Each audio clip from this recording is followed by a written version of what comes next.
My name is Pär Moberg. I'm the course director of the folk and world music programs here at the Academy in Malmö.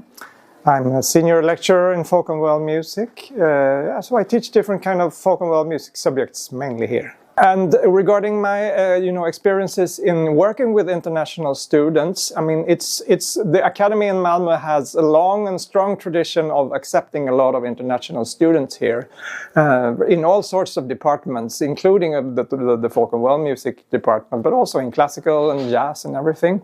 So it's always been a tradition here that we have a lot of exchange students. We are used to it, and since also most people in Sweden are very fluent in English, it's usually no problem to organize teaching in English and so on.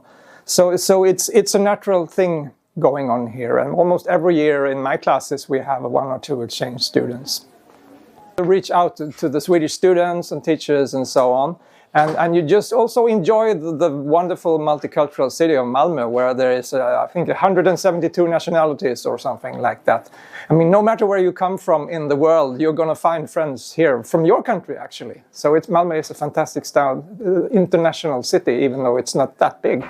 The main strength, I would say, in accepting international students here is that it's something that we do on a very regular basis. Every year we have several exchange students, so we know the drill. And we're used to fitting them into the programs and courses that we have. We have a high fluency in English, both among the students and the teachers and staff, so that's never a problem. And also we are part of one of the biggest universities of the Nordic countries, which means that there's a lot of staff, not just here, but in the university as a whole, working with accepting international students. So it's a normal process for us.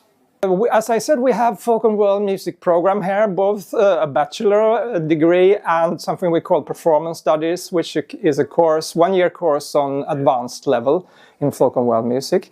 And we interpret this, I mean, it's a term that's hard to actually nail down what it is, but we talk of it as, traditional music from all over the world, or mixed forms of traditional music and popular music, but also non-Western classical music, such as Indian classic, Arabic classic, and so on.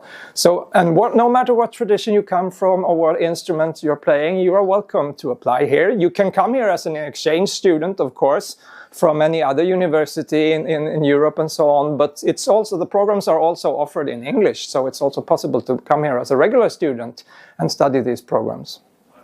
My own experiences as an international student, well, it started actually already in my first year, because for a long time all the academies in the Nordic and Baltic countries that has folk and world music educations are part of a network called Nordic Raga, where we meet once every year for a week. Teachers and students from all these academies meet in one country and have an intensive course together.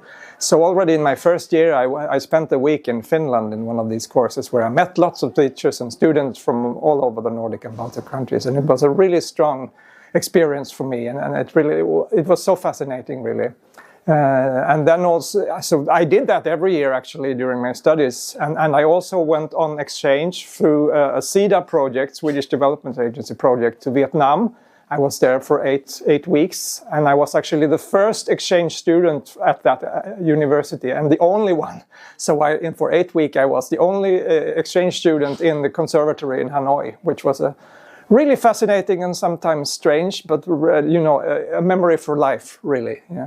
I'm also very engaged in environmental issues, and I like to travel as environmental friendly as possible, so I have stopped flying. And I'm really glad that the Erasmus program nowadays also offers the opportunity to get extra mobility funding if you travel by green options. So for instance, I've been traveling by train, both to the Nordic countries, also recently to Spain, to go on teacher exchange. And it's really valuable that the university sort of prioritizes this kind of ways of traveling.